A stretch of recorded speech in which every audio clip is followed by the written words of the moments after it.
Avez-vous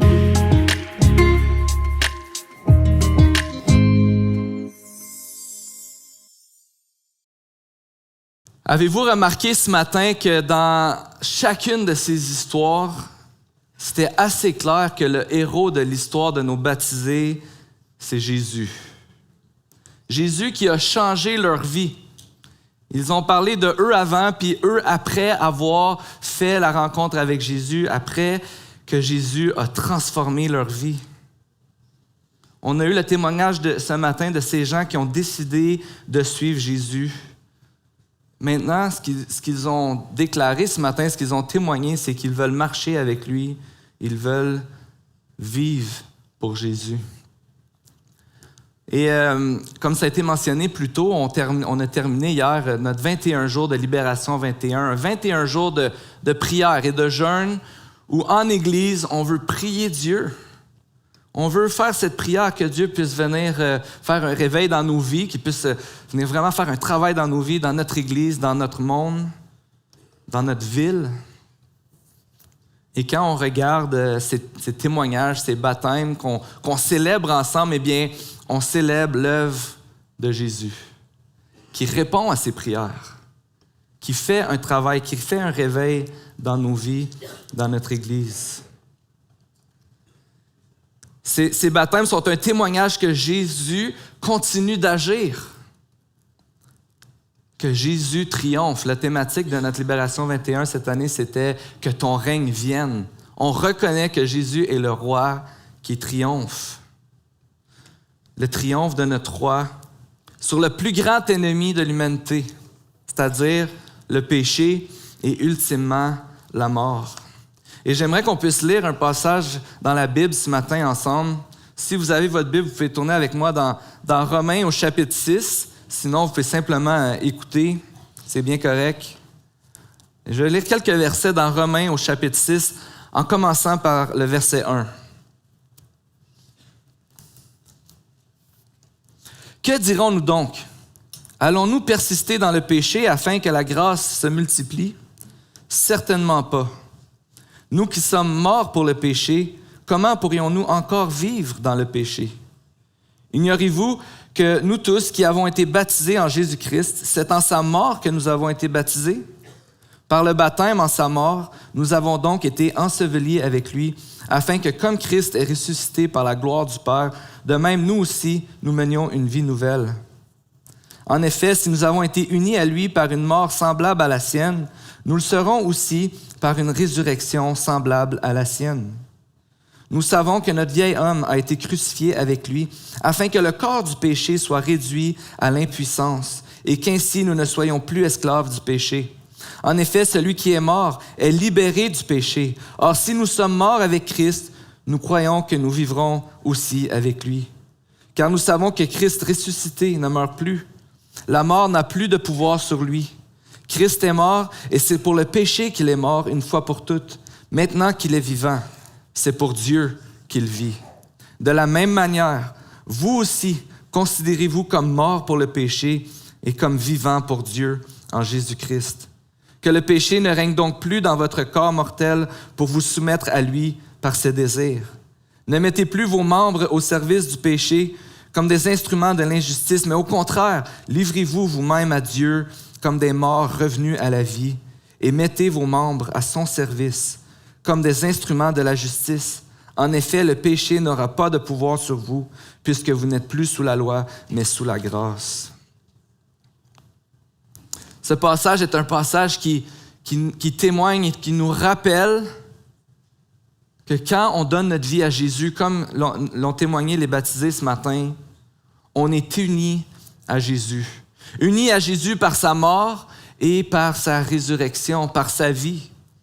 En fait, quand les baptisés se font baptiser, ils vont dans l'eau, ils vont en dessous de l'eau, et ça signifie la mort, être ensevelis.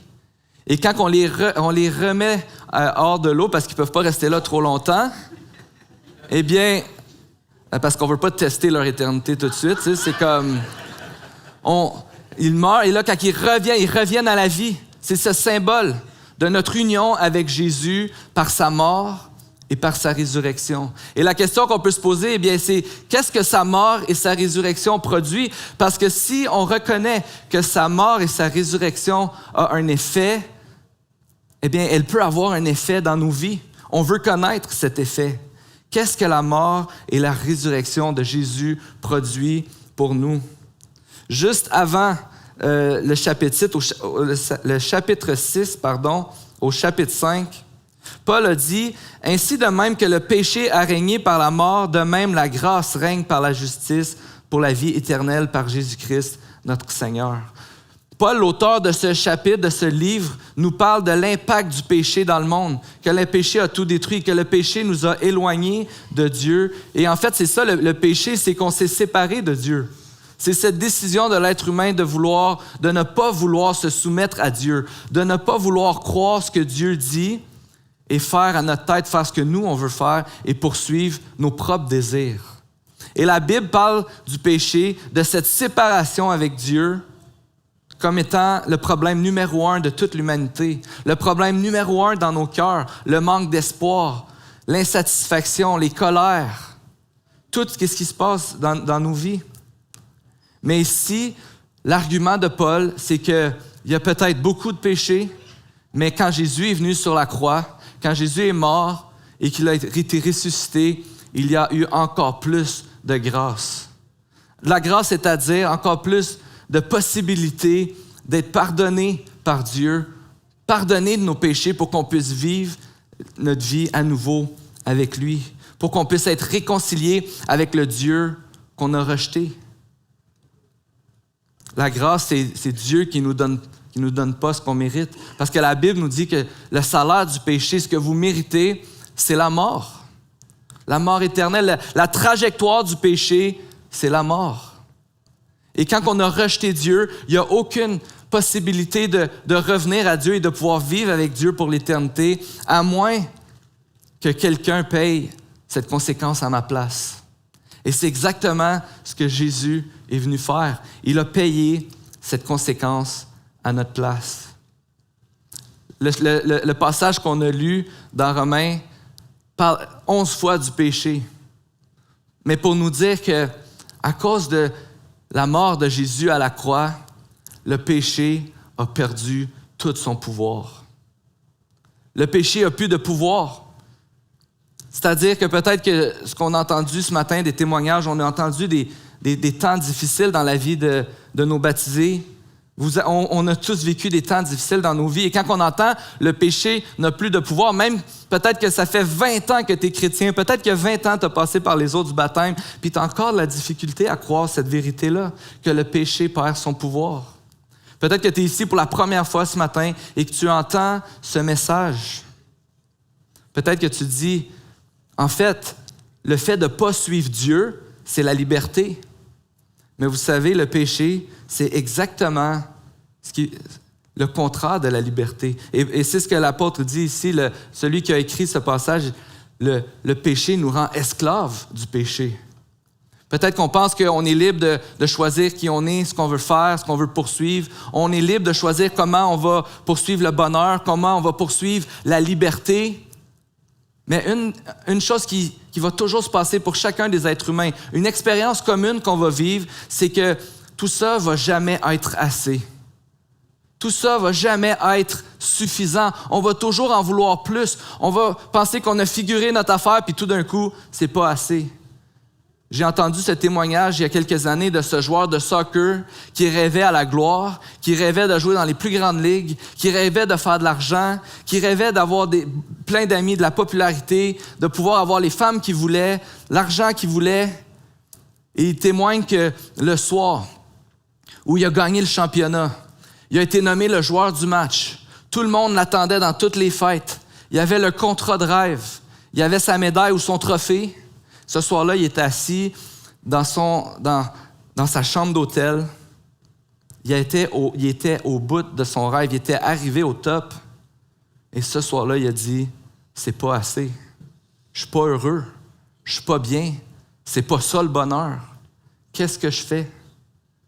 Le péché, c'est pourquoi on dit qu'on est esclave du péché? Eh bien, c'est qu'on doit toujours poursuivre, continuer Et même si on pense qu'on est libre, ça va mener à une déception complète et à un vide, un manque d'espoir.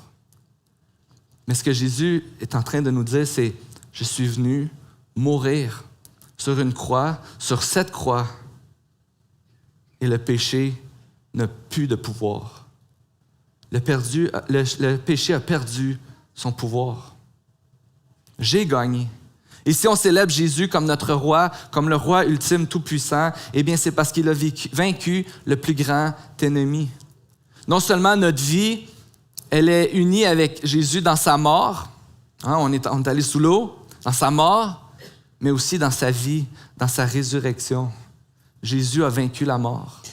Et celui qui va vaincre la mort, celui qui tue la mort, eh bien, c'est celui qui mérite le titre de roi des rois, tout-puissant, celui qui mérite notre attention. Et c'est pour ça que Paul nous dit dans ce chapitre, si Christ est mort et qu'il est ressuscité, c'est maintenant pour Dieu qu'il vit. Vous aussi, maintenant, vivez pour Dieu.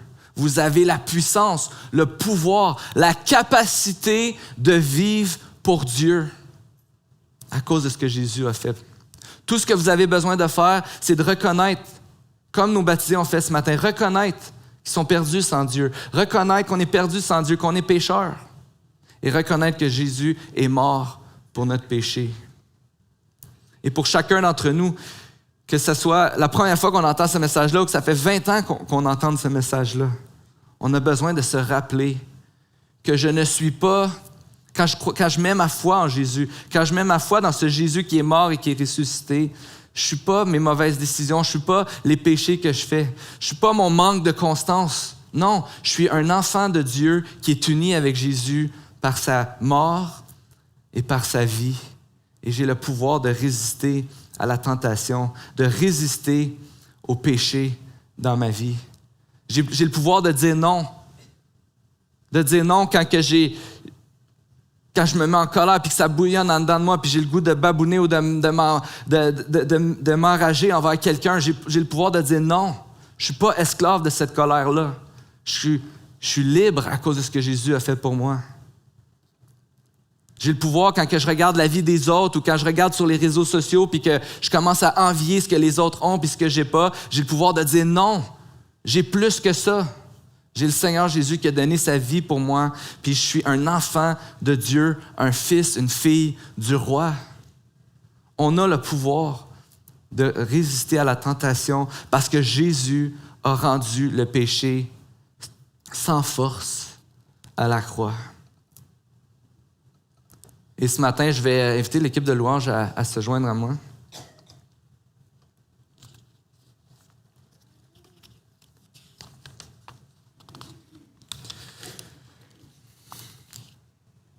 Ce matin, ce que je veux nous encourager, chacun d'entre nous, c'est qu'on puisse aller à la croix de Jésus et se rappeler ou reconnaître l'œuvre de Jésus pour nous. On veut se réjouir avec les baptisés de ce que Dieu a fait dans leur vie. Et on a prié pendant 21 jours que Dieu fasse un changement dans notre vie, mais ça, c'est comme notre après Libération 21, la continuité de se rappeler constamment que Jésus règne, que Jésus a fait ce qu'il avait à faire pour qu'on puisse le suivre. Puis que dans nos difficultés, dans nos moments difficiles, dans la lourdeur de nos vies, dans nos souffrances, on peut constamment se rappeler, Jésus est mort. Il a rendu le péché impuissant. Il est ressuscité pour qu'on puisse avoir la vie avec lui. Une vie éternelle qui va durer éternellement. Laissez-moi prier pour nous. Seigneur Jésus, merci pour ce temps qu'on a eu ensemble ce matin. Merci pour nos baptisés qui ont un témoignage extraordinaire de ce que tu as fait pour eux, Seigneur. Toutes nos vies sont des témoignages extraordinaires de ton œuvre. C'est toi le héros, Seigneur. Et je te prie qu'ensemble ce matin, Seigneur Jésus, on puisse se réjouir de ton œuvre dans leur vie, de ton œuvre dans nos vies, et qu'on puisse être remplis de